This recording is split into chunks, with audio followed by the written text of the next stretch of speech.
wrapped in a $5,000 coat against the freezing tarmac wind. The billionaire CEO sneered at the grease-stained single father, daring to touch a $70 million private jet.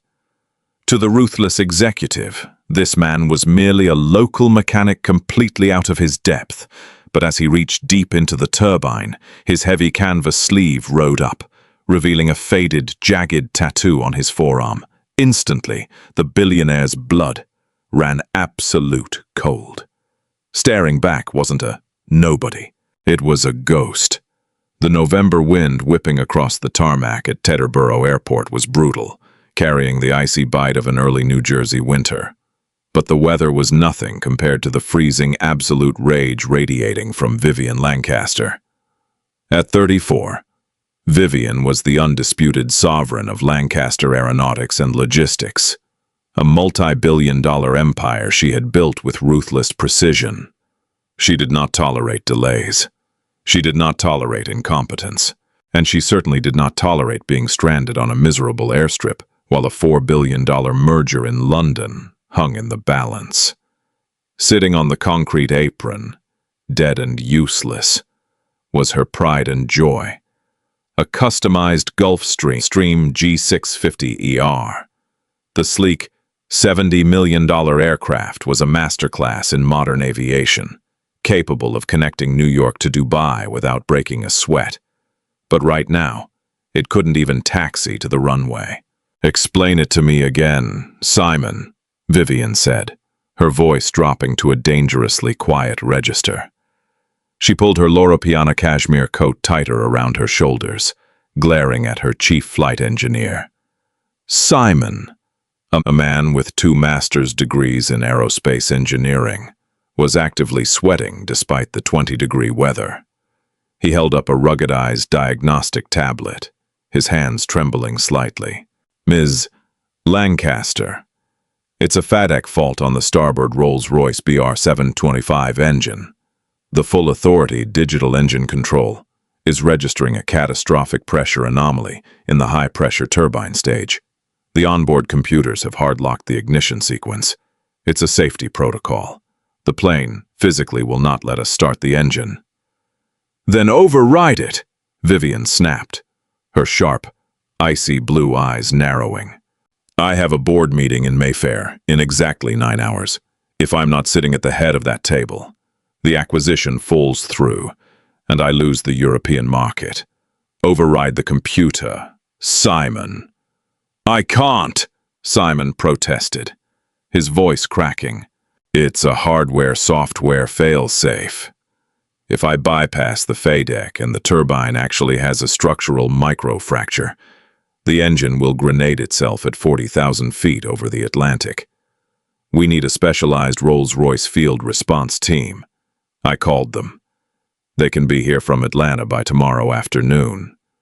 "Tomorrow afternoon is useless to me," Vivian barked, turning on her heel to face the shivering FBO manager, Derek, who was hovering nervously near the hangar doors. "Derek, you run this airstrip. Find me someone who can fix this. Now, I don't care what it costs. Double their hourly rate. Triple it. Just get someone out here who understands how to hold a wrench." Derek swallowed hard. "Ms. Lancaster, with all due respect, it's 9:08 p.m. on a Sunday. The elite maintenance crews are gone. The only guy still on the airfield is Caleb. He runs a small independent MRO shop on the south perimeter. Mostly works on old Cessnas, crop dusters, maybe a Learjet if he's lucky." "I don't care if he works on skateboards," Vivian hissed, her perfectly manicured finger pointing at the grounded jet. "Get him here." 10 minutes later, the blinding headlights of a beat-up, rusted 2008 Ford F-150 cut through the freezing fog. The truck rattled to a halt near the polished nose of the Gulfstream. The driver's side door creaked open, and Caleb Mercer stepped out onto the tarmac. Caleb looked like a man who had been at war with heavy machinery all his life. He wore a faded, oil-stained canvas work jacket, heavy denim jeans, and scuffed steel-toe boots. He was tall, broad-shouldered, with a shadow of stubble across a hardened, stoic jawline. His hands were rough, scarred, and permanently ingrained with the dark grease of his trade. Before walking over, Caleb leaned back into the truck cab. Through the passenger window, Vivian could see a little girl, no older than 6, sitting in the front seat, holding a math workbook. She wore a bright pink beanie that swallowed half her head. "You stay warm, Abigail, okay?" Caleb's deep, gravelly voice carried over the wind. It was surprisingly gentle. "Keep the heater on. Daddy's going to look at the big plane, and then we're getting those double chocolate milkshakes. Promise." "Okay, Daddy." The little girl piped up, waving a pencil at him. Caleb shut the door, grabbed a heavy, scarred Pelican tool case from the truck bed, and walked toward the small crowd gathered near the jet's right wing. Vivian looked him up and down, her lip curling in immediate, unfiltered disgust. She looked at Derek. "This is your savior, a junkyard mechanic who brings his toddler to a multi-million-dollar aviation emergency." Caleb stopped a few feet away. He didn't flinch at her tone. His dark, tired eyes met hers with a calm indifference that instantly infuriated her. He didn't see a billionaire CEO. He just saw an angry woman standing in front of a broken machine. "FedEx lockdown on a BR 725? Caleb asked, directing the question to Simon, completely ignoring Vivian. Vivian stepped into his line of sight, blocking his path. "Look at me when I am standing in front of you. Do you have any idea what you're even looking at? This isn't a tractor. It's a Rolls-Royce turbofan. If you scratch the cowling, it will cost more than you make in a decade. I need a master engineer, not a shade tree mechanic." Caleb slowly lowered his tool case to the asphalt. He looked at Vivian, his expression utterly unreadable. "Lady," Caleb said, his voice calm, flat, and devoid of any intimidation. "I don't care if you own this runway or the moon above it. My kid is tired. It's freezing out here. And I'm only here because Derek begged me. You can either step aside and let me do my job, or you can spend the night sleeping on the leather couches in the terminal." "Your call," Vivian gasped, her eyes widening in shock. No one, absolutely no one, spoke to her like that. But before she could fire him on the spot, Caleb simply bypassed her, walking directly under the massive shadow of the Gulfstream's wing. Under the harsh, blinding glow of the floodlights, Caleb popped the heavy latches of his Pelican case. He didn't pull out a state-of-the-art diagnostic tablet or a laser scanner. Instead, he pulled out a powerful LED flashlight, a specialized titanium torque wrench, and a borescope. Simon, the chief engineer, hurried over, nervously clutching his iPad. "Listen, buddy, I ran the digital diagnostics 3 times. The central computer is flagging a high-pressure stage fault. The sensors say there's a loss of structural integrity in the compressor blades. You can't just bypass it with a wrench." Caleb clicked on his flashlight, the beam cutting through the dark underbelly of the massive turbofan engine. "Your computer is an idiot," Caleb said casually, unlatching the primary maintenance access panel on the engine cowling. "Excuse me?" Simon sputtered indignantly. "That software is standard-issue Rolls-Royce diagnostic protocol. Software reads what the sensors tell it," Caleb replied, his hands moving with fluid, practiced precision as he removed the cowling panel, exposing the dense, complex labyrinth of hydraulic lines, wiring harnesses, and titanium alloys. "And sensors get confused. You're looking at a screen. You need to look at the engine." Vivian marched under the wing, her heels clicking sharply against the cold concrete. "Stop right there," she ordered. "I am not letting you rip apart my aircraft based on a hunch. If you void the warranty on this engine, I will personally see to it that your little repair shop is sued out of existence. I will take your business, your truck, and the tools in that box." Caleb paused. He didn't look up, but his jaw tightened slightly. He leaned close to the engine block, closing his eyes for a brief second. He took a slow, deep breath, inhaling the complex scents of Jet A fuel, synthetic turbine oil, and heated metal. "Do you smell that?" Caleb asked, his voice low. "Smell what?" "Jet fuel," Vivian mocked. "We're at an airport. You profound genius!" "Ozone and scorched carbon," Caleb corrected, opening his eyes and shining the flashlight deep into a narrow crevice between the compressor housing and the exhaust bypass duct. He reached in, his thick fingers navigating the razor-sharp safety wires and blistering hot metal components with unnatural confidence.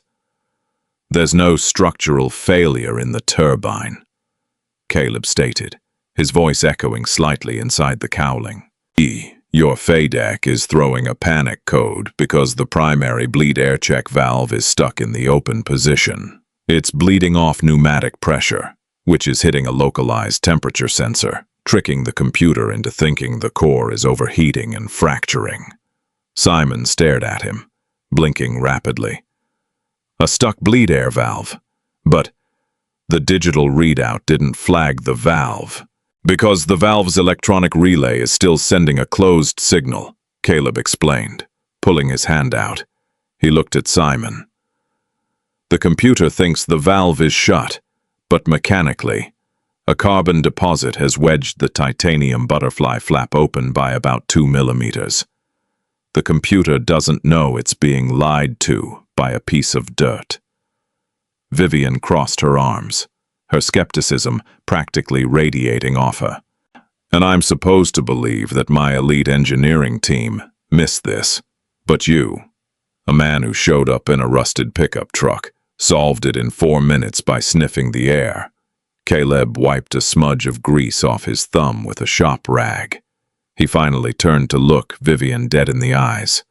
The sheer intensity in his gaze made her momentarily step back. There was a profound, heavy exhaustion in this man's eyes, a depth of experience that didn't belong in a small-town mechanic's shop. "Ms.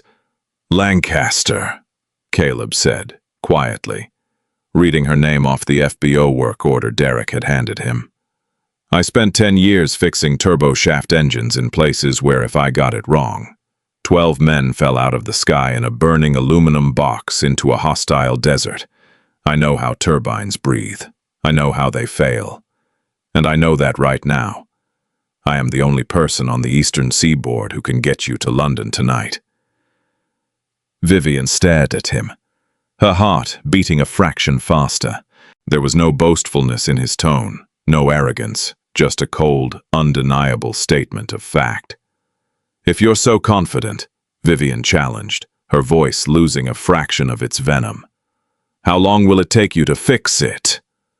To strip the FADEC harness, pull the bleed valve, clean the carbon scoring, manually reset the butterfly hinge, and clear the fault codes." Caleb looked at his battered Casio wristwatch. 45 minutes. But it's a blind reach. The valve is mounted behind the high-pressure fuel manifold. I have to do it by touch. "Do it!" Vivian commanded. "But if you fail, I'm holding you legally liable for the delay." Caleb just shook his head, a bitter half-smile crossing his face. "Must be exhausting," he muttered, turning back to the engine. "What was that?" Vivian snapped. "Living in a world where you think money and threats are the only way to get people to help you," Caleb said softly, picking up his wrench. "I'm doing this for my kid's milkshake. Now step back before you get oil on your coat." The physical demands of the task were immense. Caleb wasn't exaggerating about the location of the valve. It was buried deep within the guts of the Rolls-Royce engine, in a space not designed for human hands to navigate without a complete engine teardown. Vivian stood a few yards away, watching him work. Despite her lingering anger, she found herself captivated by his movements. There was no hesitation, no fumbling. Caleb worked with a lethal, surgical precision. He didn't rely on sight. He closed his eyes, his arm buried up to his shoulder inside the dark, metallic cavern of the engine, his fingers acting as his eyes. The wind howled louder, dropping the temperature to a bone-chilling 15 degrees. Vivian shivered violently, retreating slightly toward the warmth radiating from the aircraft's fuselage.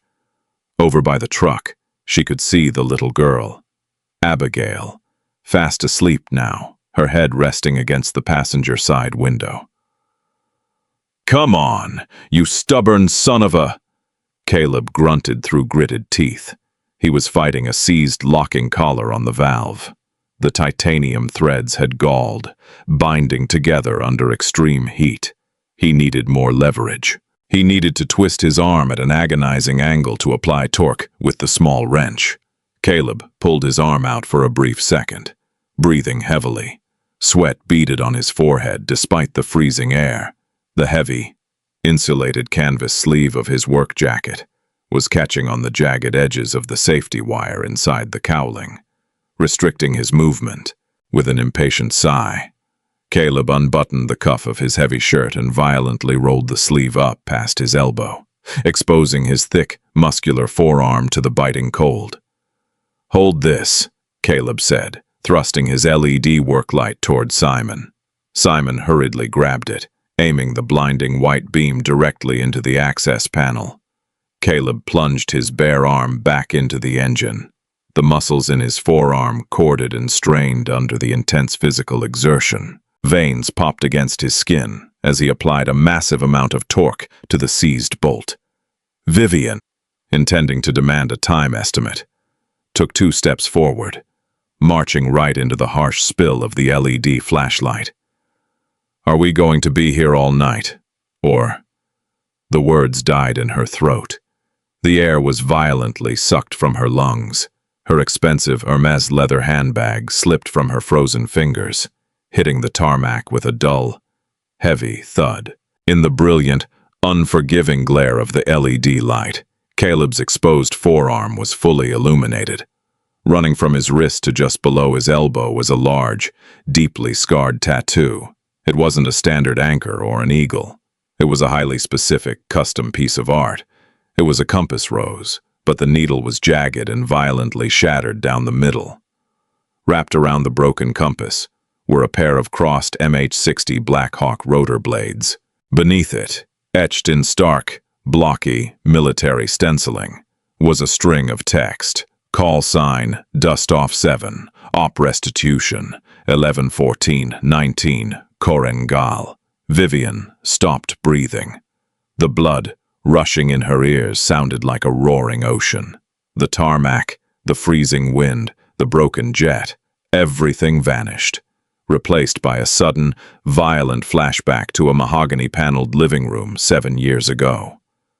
November 14th, 2019. The exact date her world had ended. The shattered compass. It wasn't just a symbol. Vivian had drawn that exact flawed compass on a paper napkin in a quiet coffee shop in Georgetown. She had drawn it for her fiancé, Evan, the night before he deployed with his elite Tier 1 Special Operations unit. She had joked that Evan's moral compass was broken because he loved a ruthless corporate shark like her. Evan had laughed, folded the napkin, and put it in his tactical vest, swearing he'd get it tattooed when he got home. Evan never came home. His unit was ambushed in the Korengal Valley during Operation Restitution. The casualty report had been heavily redacted, but the military liaison had told her the brutal truth. Evan had been mortally wounded, trapped on a mountainside under heavy enemy fire. A lone medevac chopper, call sign Dust Off 7, had defied direct orders, flying into a blind, suicidal hot zone to extract the wounded. The medevac crew chief had fast roped down into the crossfire, physically carrying a dying Evan to the hoist while taking a bullet to his own shoulder. Evan had bled out on the floor of the chopper before they reached the field hospital. Weeks later, a small, battered package arrived at Vivian's estate. Inside was Evan's custom-made engagement ring, completely stained with dried blood, and the crumpled, blood-soaked napkin with her compass drawing. Attached was an unsigned, handwritten note on military stationery. "He talked about you until his last breath. He didn't die alone. I am so sorry." Vivian had spent 2 years and a small fortune hiring private investigators to find the crew chief of Dustoff 7, the man who had held the love of her life as he died, the man who had risked everything to bring Evan's ring back to her. But the mission was deeply classified. The crew's identities were sealed. She had never found him. Until tonight, standing on a miserable airstrip in New Jersey, fixing her plane. "Got it!" Caleb gasped. A loud, metallic snap echoed across the tarmac as the seized collar finally broke free. Caleb pulled his arm out of the engine, his hand covered in black grease, his chest heaving with exertion. He began adjusting the valve, completely unaware of the cataclysmic shockwave he had just sent through the billionaire standing 3 feet away. Vivian's knees practically gave out. She stumbled forward, her trembling hands reaching out. "Where?" Vivian choked out, her voice a fragile, shattered whisper that barely cut through the wind. "Where did you get that tattoo?" Caleb wiped his brow with the back of his wrist, oblivious to her state. "I did a tour in the army, long time ago." "No," Vivian said, taking another step closer, tears instantly welling in her icy blue eyes, freezing on her eyelashes. "The compass. The shattered compass. Where did you get the design?" Caleb froze. The rag in his hand stopped moving. He slowly turned his head, looking at Vivian. For the first time all night, the stoic, hardened wall of indifference in his eyes cracked. He looked at her face, really looked at her. Past the expensive coat, past the arrogance, past the corporate mask. He recognized her. Caleb's breath hitched, a small cloud of white vapor escaping his lips. He looked down at his tattooed arm, then back up to the billionaire CEO trembling before him. You're Viv," Caleb whispered, his voice thick with sudden, heavy emotion. "Evan's Viv!" Vivian let out a heartbreaking sob, a sound of pure, unadulterated grief and revelation. The ruthless CEO was completely gone, replaced by a woman staring at the living ghost of her past. The silence that followed was louder than the roaring winter wind. The freezing tarmac of Teterboro Airport felt entirely suspended in time. Vivian Lancaster, the untouchable billionaire who commanded boardrooms with a terrifying iron will, stood completely paralyzed, the tears freezing on her cheeks as she stared at the grease-stained mechanic. Caleb stood frozen beneath the massive wing of the Gulfstream G650ER, his heavily tattooed forearm still illuminated by the harsh glare of the LED flashlight. He looked at the woman before him, seeing the fragments of the girl his dying comrade had spoken of with such desperate, agonizing love. "Evan," Vivian choked out, her voice cracking under the crushing weight of 7 years of unresolved grief. She took another unsteady step forward, entirely ignoring her $5,000 cashmere coat dragging against a puddle of spilled aviation fluid. "You were there. You're Dustoff 7. Caleb slowly lowered his wrench. The hardened, indifferent mechanic was suddenly gone, replaced by a man carrying the invisible, crushing weight of a war that had never truly ended for him. He swallowed hard, his Adam's apple bobbing in his throat. "I was the crew chief on that bird," Caleb said, his voice dropping to a gravelly whisper. November 14th, The Korangal, your fiancé. He was the bravest man I ever met. Vivian. He held the line so his squad could pull back. When we came in on the hoist, the LZ was so hot it was raining lead. But Evan, he wouldn't stop fighting. Vivian covered her mouth with both hands, letting out a shattered, agonizing sob that echoed across the concrete apron. Simon, the chief flight engineer, and Derek, the airstrip manager, stood off to the side, utterly bewildered and deeply uncomfortable, realizing they had just walked into the middle of a profoundly sacred and devastating moment. "I tried to find you," Vivian whispered, her shoulders shaking violently. I spent millions. I hired contractors, former intelligence officers, investigators. The Department of Defense stonewalled me at every turn. They told me the unit's records were permanently classified. I just wanted to look the man who brought my ring back in the eyes and say thank you. Caleb looked down at his oil-stained boots, a heavy bitterness flashing across his exhausted features.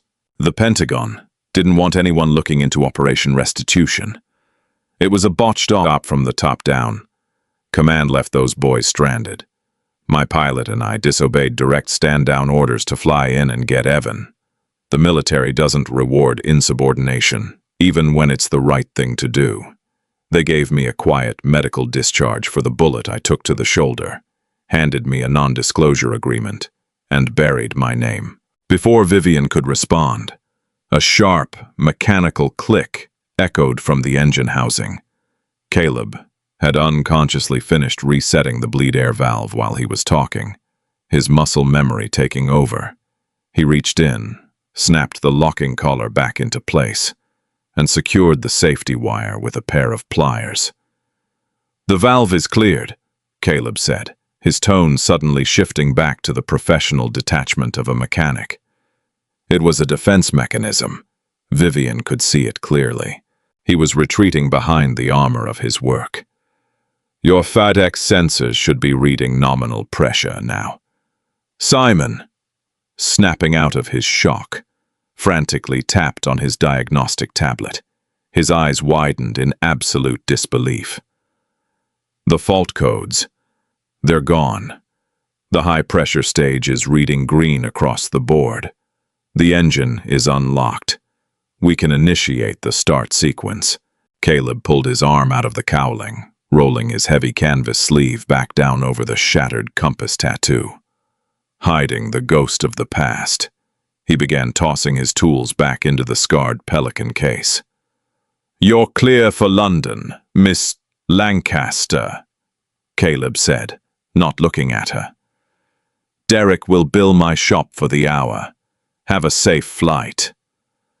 "Wait," Vivian gasped, stepping directly into his path as he picked up the heavy case. "You can't just walk away. Not after this. Not after 7 years. I need to talk to you. I need to know what happened on that mountain." Caleb looked toward his rusted Ford F-150. Through the frosty glass, he could see his little girl, Abigail, shivering slightly in her sleep despite the truck's heater. The sight of her grounded him, reminding him of the harsh, unforgiving reality of his current life, a reality that had no room for billionaire CEOs and ghosts from the Korangal. "Ms. Lancaster," Caleb said softly, his dark eyes meeting hers with a heartbreaking weariness. "Evan was a hero, but that was a lifetime ago. You have a multi-billion-dollar merger waiting for you in London. And I have a 6-year-old girl who needs a chocolate milkshake and a warm bed. We live in 2 completely different worlds now. Let the past rest." Caleb stepped around her, his heavy steel-toe boots echoing on the tarmac as he walked back to his truck. Vivian stood frozen, watching him go. The Gulfstream's auxiliary power unit whined to life. The massive jet, preparing to whisk her away to Mayfair, to the boardroom, to the $4 billion acquisition that would cement her legacy. It was everything she had worked for since Evan died. She had buried her grief in spreadsheets, hostile takeovers, and relentless corporate warfare. She looked at the jet. Then she looked at the rusted F-150. "Simon," Vivian said, her voice suddenly devoid of its usual icy command, replaced by a trembling, desperate clarity. "Yes, Ms. Lancaster, we're ready for boarding," Simon said eagerly. "Call Gregory in London," Vivian commanded, turning her back on the $70 million aircraft. "Tell him he is leading the acquisition tomorrow. I am officially granting him full executive proxy." Simon's jaw dropped. "Ms. Lancaster, are you insane? The board will panic. If you aren't at that table, the European shareholders might pull out. You could lose the entire deal." "Let them," Vivian replied, her voice hardening with absolute conviction. She picked up her dropped Hermes bag from the freezing concrete. "If a deal falls through, I can rebuild it, but if I get on that plane right now, I will lose the only piece of Evan I have left. Ground the jet." Without waiting for a response, Vivian walked swiftly across the icy tarmac, directly toward the beat-up Ford pickup truck. Caleb was just turning the key in the ignition, the old Ford's engine sputtering and violently coughing to life, when the passenger side door was suddenly yanked open. A blast of freezing air rushed into the cab, followed immediately by Vivian Lancaster. She climbed up into the battered, fabric-torn seat, squeezing in right next to a sleepy, bewildered Abigail. Vivian slammed the heavy metal door shut, instantly filling the truck's cabin with the scent of expensive Chanel perfume, which violently clashed with the lingering odors of stale coffee and motor oil. Caleb stared at her, utterly dumbfounded. His hands gripped the cracked steering wheel. "What in the hell are you doing? Your plane is literally spooling its engines." "I'm not getting on it," Vivian said simply, pulling her cashmere coat tightly around herself. She looked down at the little girl sitting between them. Abigail was rubbing her eyes, staring up at the strange, beautiful woman in the fancy coat. "Hi," Vivian said, her voice softening into a gentle, melodic tone that her corporate rivals would have sworn she was incapable of producing. "I'm Vivian. Are you Abigail?" The little girl nodded slowly, pulling her pink beanie down over her ears. "My daddy fixed your airplane." "He sure did," Vivian smiled, though her eyes were still rimmed with red. "He's very talented. I heard a rumor that a certain mechanic promised someone a double chocolate milkshake." Abigail's eyes lit up, immediately looking at her father. "Daddy, you promised!" Caleb let out a long, defeated sigh, rubbing the bridge of his nose with his grease-stained hand. He looked at Vivian, a mixture of annoyance and quiet resignation in his eyes. "You do realize my truck doesn't have heated leather seats or a minibar, right? We're going to a 24-hour diner on Highway 46. It's not exactly Michelin-starred. I don't care if they serve boiled tires," Vivian said, meeting his gaze with unyielding stubbornness. "Drive, Caleb." 10 minutes later, the rusted F-150 pulled into the flickering neon parking lot of the Starlight Diner. It was a quintessential New Jersey greasy spoon, faded chrome, cracked red vinyl booths, and a tired waitress pouring acidic coffee from a glass pot. When Vivian walked in, the entire diner seemed to pause. She looked like an alien who had dropped out of the sky.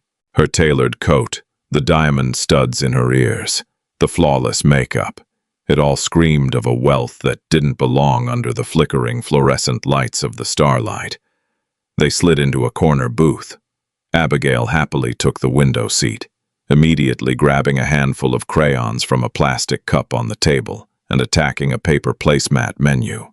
Caleb sat across from Vivian, looking entirely out of place himself. Not because of his clothes, but because of the heavy, suffocating tension sitting between him and the billionaire. 3 double chocolate milkshakes, Vivian told the waitress before Caleb could even open his mouth. And a plate of your best fries. Put it on this. She smoothly slid a heavy, matte black titanium American Express card onto the Formica table. The waitress's eyebrows shot up. Lady. Our machine barely reads regular plastic. I don't know if it can handle whatever this is. Caleb chuckled, a dry, raspy sound, and tossed a crumpled $20 bill onto the table. Keep the change, Brenda. Just bring the shakes. Once the waitress walked away, silence fell over the booth. Vivian watched Caleb closely. He looked so incredibly exhausted. The deep lines around his eyes spoke of sleepless nights, stress, and a lingering phantom pain that never truly went away. You didn't have to stay, Caleb said quietly, tracing the water ring on the table with his thumb. Evan wouldn't have wanted you to tank your company for my sake. My company will be fine, Vivian said softly. But I wouldn't have been. Caleb, what happened to you? You saved my fiancé's ring. You risked court-martial to save his life. You are an American hero. Why are you working out of a tin shed hangar in the freezing cold at 9 p.m. on a Sunday? Caleb looked out the window, watching a semi-truck roar past on the highway. Being a hero doesn't pay the rent. Vivian. When the army discharged me, I came home a broken man. I had a shattered shoulder, severe nerve damage, and PTSD that kept me awake for 4 years straight. The nightmares. They were bad.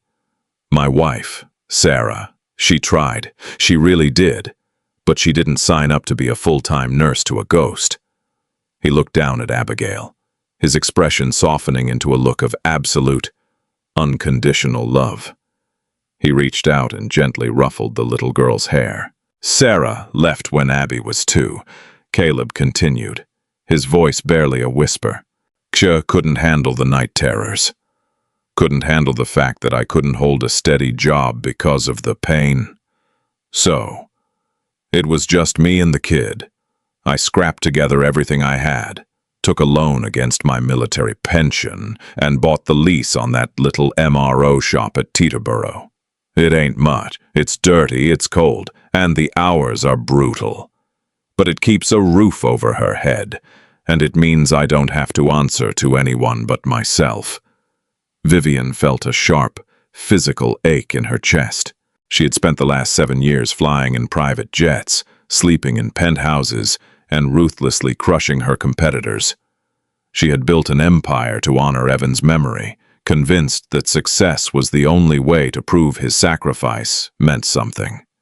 Yet here was the man who was actually with Evan at the end, fighting a daily, brutal war just to survive. You shouldn't have to struggle like this, Vivian said firmly, her corporate instincts briefly flaring up. I can help you. Caleb, I can cut you a check right now that will pay off your shop, put Abigail through college, and let you retire. It's the absolute least I can do. Caleb's eyes instantly hardened. He leaned forward, the stoic, impenetrable wall slamming back down. Put your checkbook away. Vivian, I didn't save Evan for a reward. I did it because he was my brother. I don't take charity. I earn my keep. It's not charity, Vivian protested, leaning in as well. It's a debt. You bled for my family. You brought him home to me. And I would do it again for free. Caleb fired back, his voice low but fiercely intense. Don't insult what happened on that mountain by trying to put a price tag on it. The arrival of the milkshakes temporarily halted the escalating tension. Abigail, blissfully unaware of the heavy emotional war being fought across the table. immediately dove into her towering glass of chocolate and whipped cream. Vivian took a slow breath, forcing herself to calm down. She realized her mistake. She was treating Caleb like a business problem that could be solved with capital. But Caleb wasn't a failing subsidiary. He was a proud, wounded man who had already lost too much of his agency. "I'm sorry," Vivian said softly, her blue eyes reflecting the neon lights of the diner. "I didn't mean to insult you. I'm used to fixing things with money. It's all I've done since he died. It's the only way I know how to control the world." Caleb relaxed slightly, taking a sip of his black coffee. "The world doesn't want to be controlled, Viv. It just wants to break you. The trick is deciding which pieces you're willing to let go of." Vivian felt a tear slip down her cheek. She wiped it away furiously. "Tell me about him, please. The military liaison gave me a sterilized report. Killed in action, honorable conduct. That's all I got. I need to know his last moments. I need the truth." Caleb closed his eyes. The diner faded away, replaced by the deafening roar of the MH-60 Black Hawk rotors, the smell of cordite, and the screaming chaos of the Korengal Valley. "He was shot in the femoral artery," Caleb said, his voice terrifyingly calm as he relayed the trauma. "He was bleeding out fast. By the time I fast roped down to him, he was already going into hypovolemic shock. I got the harness around him. We took fire the whole way up the cable. I caught a ricochet in my shoulder, but I didn't even feel it. Adrenaline." Vivian stared at him, hanging on to every single syllable. "I pulled him into the cabin," Caleb continued, opening his eyes and looking directly at Vivian. "The medic went to work, but we both knew it was too late. Evan knew it too. He grabbed my tactical vest. His grip was so strong. Viv, he pulled me down to his face." Vivian's breath hitched. "What did he say?" Caleb reached into his jacket pocket and pulled out a small, heavy object. He placed it on the table between them. It was a tarnished silver Zippo lighter, heavily dented. Vivian recognized it instantly. It was Evan's lucky lighter. "He told me to take the ring out of his pouch," Caleb whispered. "He told me to get it back to you." And then he smiled. It was the craziest thing I've ever seen in a combat zone. He was dying, and he just smiled. He said, "Tell Viv, the compass always points to her. Tell her I love her. Tell her to keep flying." Vivian broke down. The carefully constructed fortress of the billionaire CEO completely shattered, leaving only the heartbroken fiancé sitting in a cheap diner booth. She wept openly, burying her face in her hands. Hearing Evan's actual words, delivered by the man who had heard them, felt like taking a bullet to the chest. But at the same time, it was an incredibly profound, necessary release. Caleb didn't offer a platitude. He didn't tell her it would be okay.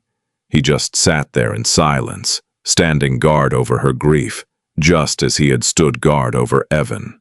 After several long minutes, Vivian wiped her face with a cheap paper napkin. She looked at the Zippo lighter, her trembling fingers reaching out to touch the dented silver casing.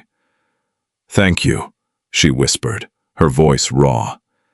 "Thank you for giving him back to me. Even just a piece of him." Caleb gave a tight, sad nod. "So, what now?" Vivian asked, trying to steer the conversation toward the present, needing a lifeline to pull herself out of the past. "You run your shop. You raise this beautiful girl. Are you happy, Caleb?" Caleb looked at Abigail, who had predictably fallen asleep, her cheek resting on the table next to a half-finished plate of fries. "I'm surviving," Caleb said flatly. But then, a dark shadow crossed his face, a look of profound, helpless anger. "At least, I was trying to, but survival is getting expensive lately." Vivian frowned, her sharp business acumen picking up on the shift in his tone. "What do you mean? Are you in debt?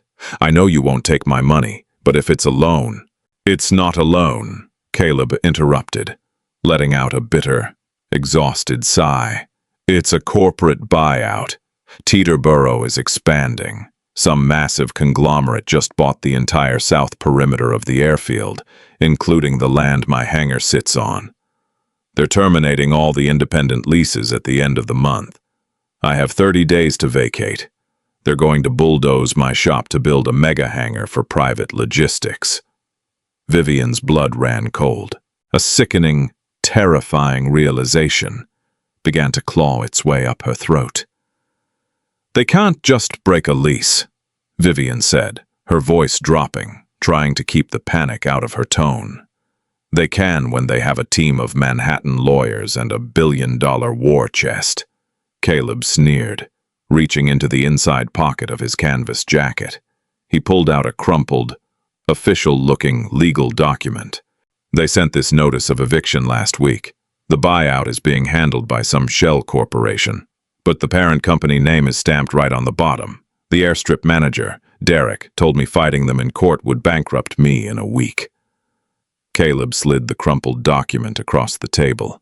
"I lose the shop, I lose my income.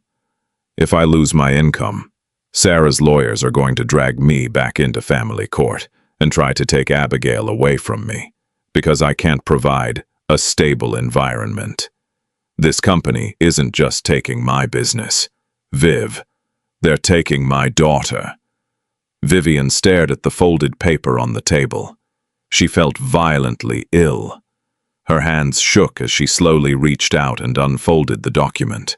She didn't need to read the fine print. She recognized the heavy, embossed corporate letterhead.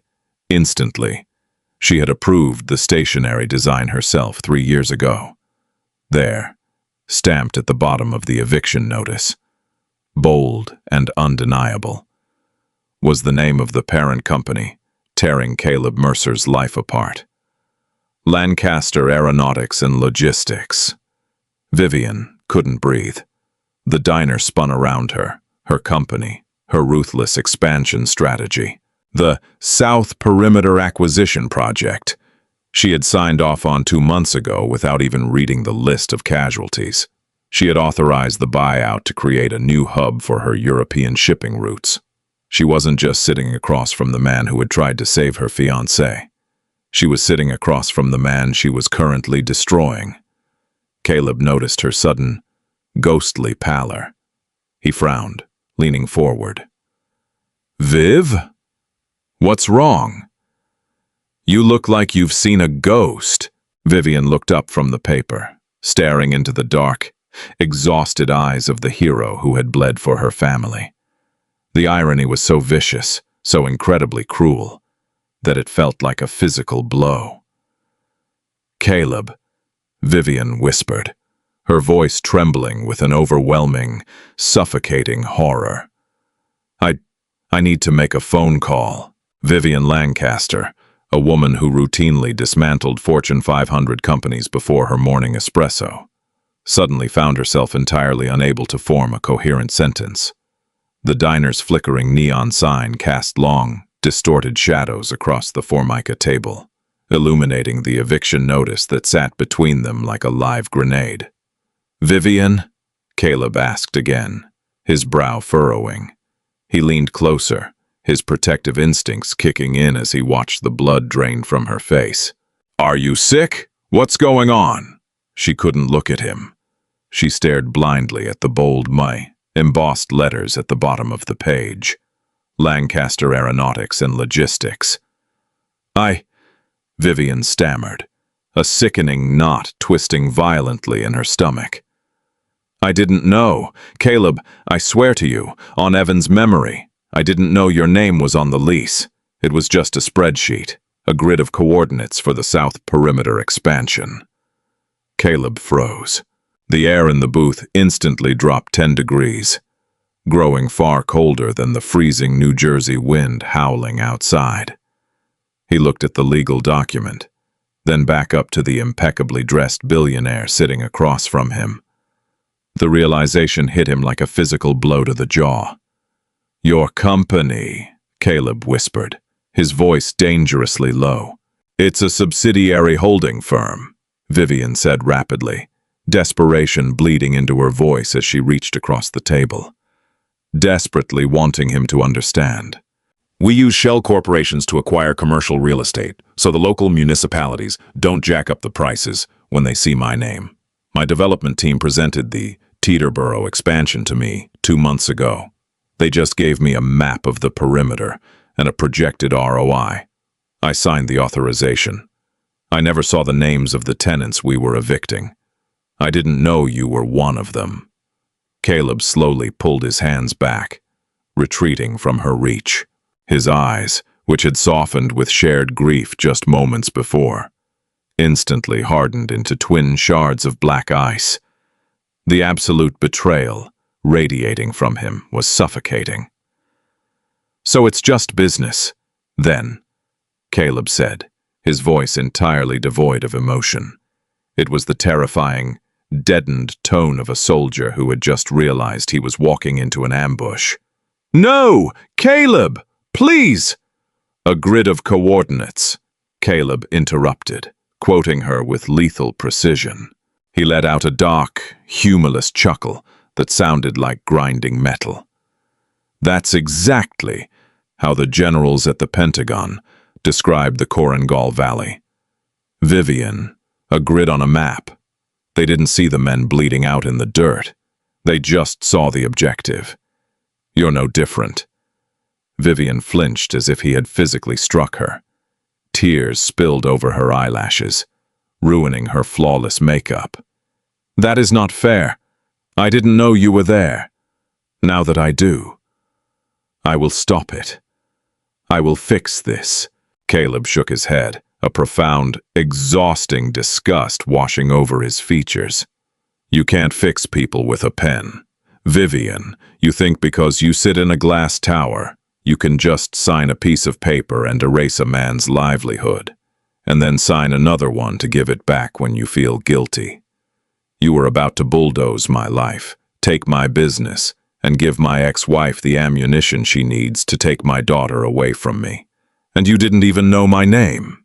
He abruptly stood up from the booth. He reached into his pocket, pulled out a $5 bill, and threw it onto the table, next to the half-eaten plate of fries. "Keep the lighter," Caleb said coldly, nodding toward the dented Zippo sitting near her coffee cup. "Evan wanted you to have it, not the CEO of Lancaster Aeronautics."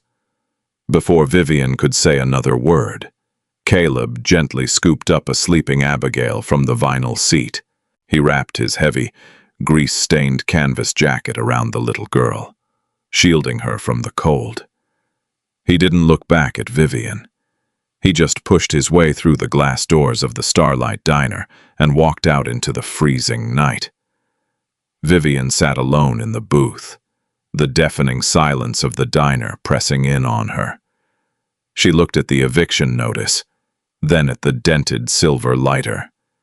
She had built her entire empire to prove that Evan's sacrifice wasn't for nothing. She had become ruthless, untouchable, and fiercely protective of her legacy. But in her blind pursuit of corporate dominance, she had become the exact type of monster that destroyed innocent lives. She had become the machine that grinds up good men like Caleb Mercer. Vivian picked up the Zippo lighter, her fingers wrapping tightly around the cold metal. The crushing guilt and sorrow instantly evaporated, replaced by a sudden, terrifying, and white-hot absolute fury. She wasn't going to cry anymore. She was Vivian Lancaster, and she was about to burn her own boardroom to the ground. It was 3:15 a.m. on Monday morning. The towering glass and steel monolith of the Lancaster Aeronautics headquarters in Manhattan was dark, except for the massive, mahogany-paneled executive boardroom on the 65th floor. Vivian stood at the head of the long table, still wearing the same cashmere coat she had worn on the Teterboro tarmac. She hadn't slept. She hadn't changed. The dried tear stains on her cheeks were the only sign of the emotional apocalypse she had just survived. Displayed on the massive 4K screens mounted on the wall were the tired, angry, and highly confused faces of her executive board. They had been pulled from their beds, from transatlantic flights, and from luxury hotels across the globe for an emergency remote summit. "Vivian, this is entirely unprecedented," snapped Gregory, her chief executive proxy in London. He was sitting in a Mayfair hotel suite, adjusting his silk tie and looking profoundly irritated. "The European acquisition signing is in exactly 5 hours. Why did you ground your jet? The shareholders are in a panic. And why are we convening an emergency board meeting at 3 in the morning?" Vivian didn't sit down. She pressed her hands flat against the polished mahogany table.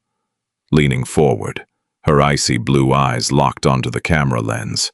"The London acquisition is on hold," Vivian stated, her voice slicing through the digital static like a scalpel. The screens erupted into absolute chaos. Shouts of outrage, disbelief, and immediate protest flooded the boardroom speakers. "Silence!" Vivian roared, her voice echoing violently off the glass walls. The executives instantly shut up. They knew that tone. It was the tone Vivian used right before she systematically destroyed a rival CEO. "I have pulled you all here because we have a domestic crisis," Vivian continued, her gaze shifting to a specific square on the screen. "Fletcher, you're the head of domestic real estate acquisitions. Explain to me the Teterboro South Perimeter project." Fletcher, a slick, ruthless corporate lawyer sitting in his Connecticut home office, blinked in surprise. "The Teterboro project? Vivian, that's a minor infrastructural expansion. We're using a shell firm, Apex Holdings, to terminate the leases of independent mechanics and small hangars on the south runway. We're bulldozing the lot to build a state-of-the-art logistics hub. It's projected to increase our East Coast freight efficiency by 30%. It's entirely legal. We're invoking the eminent domain and corporate buyout clauses in their leases."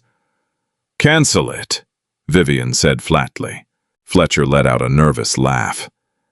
"I'm sorry, what?"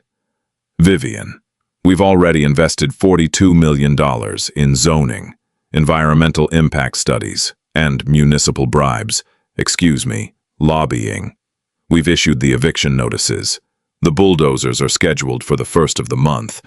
We can't just cancel it. It's the linchpin of our New York logistics network." "I said, cancel it, Fletcher," Vivian repeated, her voice dropping to a terrifying, quiet register.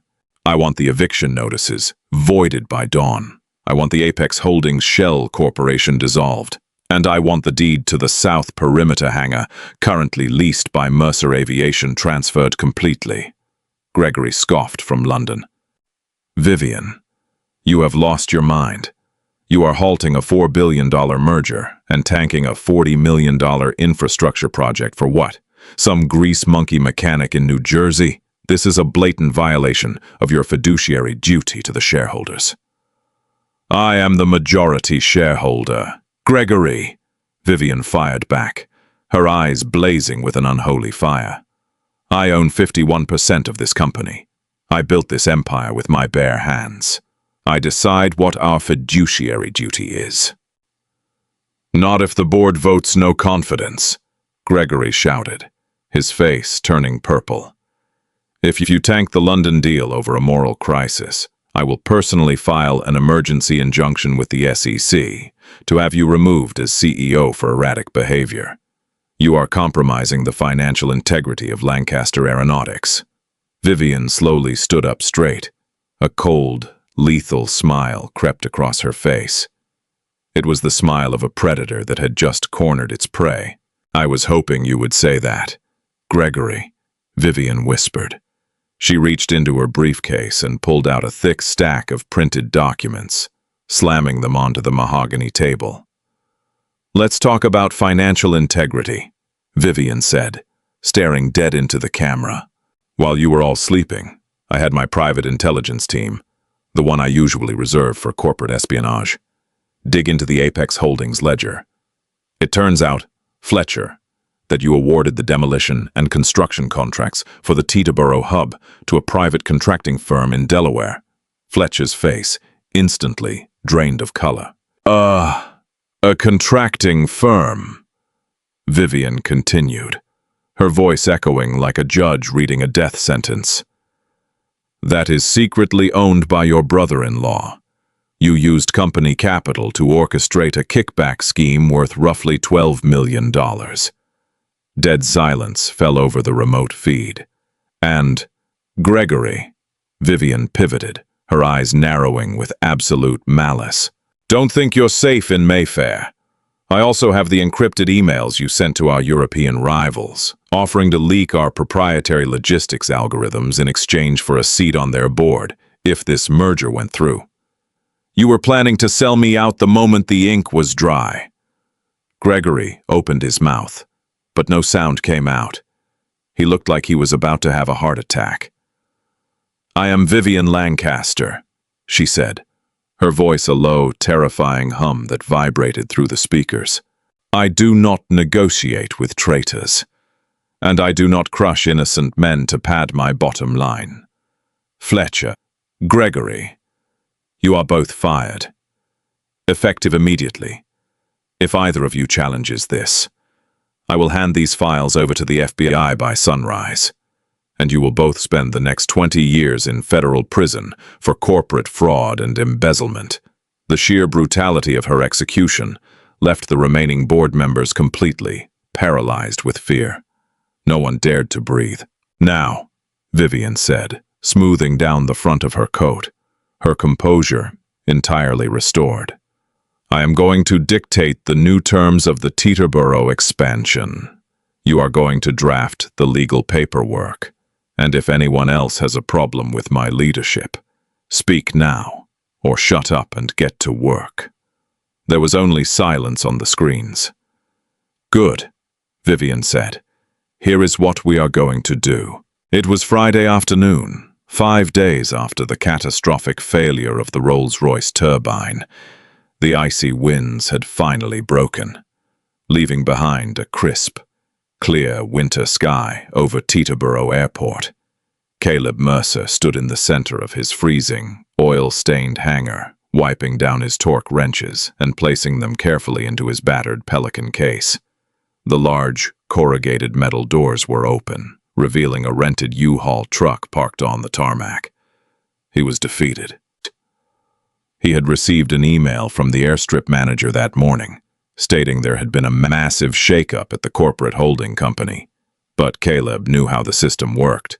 A new CEO or a new manager didn't change the machine. The machine always demanded blood. He was packing his tools, preparing to move Abigail into a cramped apartment in Queens while he tried to find a job working on commercial tugs. He looked up at the faded American flag hanging on the back wall of the tin shed. He thought about Evan. He thought about Vivian. The betrayal still stung, a deep, bitter ache in his chest. He had finally let his guard down, finally shared the ghost he had been carrying for 7 years, only to be crushed by the very woman he had bled to protect. A shadow fell over the hangar entrance, blocking out the afternoon sun. Caleb turned around. His breath hitched, rolling slowly across the tarmac. Towed by an airport tug was the massive, pristine, $70 million Gulfstream G650R. The private jet was positioned directly in front of Caleb's rusted, dilapidated hangar, looking entirely absurd against the backdrop of the tin shed. The tug disconnected, and the jet's hydraulic air stairs slowly unfolded, descending to the concrete. Vivian Lancaster walked down the steps. She wasn't wearing a $5,000 cashmere coat. She wasn't wearing stilettos. She wore a simple pair of dark jeans, a heavy woolen sweater, and practical leather boots. She looked tired, her hair pulled back into a simple knot. but there was a profound, undeniable peace in her eyes that hadn't been there a week ago. She walked across the tarmac and stopped at the threshold of the hangar. She didn't cross the line. She waited for permission. Caleb stared at her, his jaw tight. He gripped a heavy wrench in his hand. "The eviction is scheduled for the 1st of the month. Ms. Lancaster, you don't need to send your jet to intimidate me. I'm already packing." Vivian didn't flinch at the venom in his voice. She simply held out a thick, black leather portfolio. "I'm not here to intimidate you, Caleb," Vivian said softly. "And you aren't being evicted. I fired the executives who orchestrated the buyout. I canceled the logistics hub. The south perimeter is staying exactly as it is." Caleb's eyes narrowed in deep suspicion. "Guilt is a hell of a motivator, huh? You pulled some strings to save the poor veteran's shop so you can sleep better in your penthouse." "No." Vivian stepped into the hangar, closing the distance between them. "I didn't pull strings. I used a sledgehammer. But this isn't about guilt, Caleb, and this isn't charity." She opened the leather portfolio and held out the first document. "My previous maintenance firm, the elite engineers who charge me $10,000 a day, missed a FedEx fault that could have ripped my engine apart over the Atlantic Ocean," Vivian stated, her voice returning to its sharp, professional cadence. "You found it in 4 minutes, blind, in the freezing cold.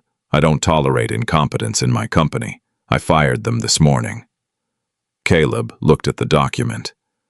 It was a vendor contract. "Lancaster Aeronautics requires a new chief director of domestic fleet maintenance," Vivian continued, her eyes locking onto his. "I have a fleet of 42 corporate jets across the eastern seaboard. I need a man who understands how turbines breathe. I need a man who doesn't trust computers over his own instincts. I am officially offering an exclusive 5-year, multi-million-dollar MRO contract to Mercer Aviation." Caleb's jaw went slack. The wrench nearly slipped from his grease-stained fingers. He looked at the numbers on the contract. It was staggering. It wasn't a handout. It was a massive, legitimate corporate partnership that would make him wealthy beyond his wildest dreams. But he would have to work for every single penny of it. Caleb stammered, completely blindsided. "Vivian, my shop is a tin shed. I don't have the infrastructure for a 40-jet fleet." "You will," Vivian said, smiling for the first time. She flipped to the second document in the portfolio. It was a heavy, notarized property deed. "Because I also personally bought the land this hangar sits on, all 3 acres of the south perimeter. But my name isn't on the deed." She handed the heavy parchment to him. Caleb looked down. The legal owner of the multi-million-dollar commercial real estate was listed plainly in black ink. "The Abigail Mercer Irrevocable Trust. The land belongs to your daughter," Vivian whispered, her voice thick with emotion. "No corporation, no lawyer, and no ex-wife will ever be able to touch it. You earn your keep, Caleb, so earn it. Build your empire right here. Take care of Abigail. And let me finally say, thank you for bringing Evan home to me." Caleb stared at the deed. His hands began to shake.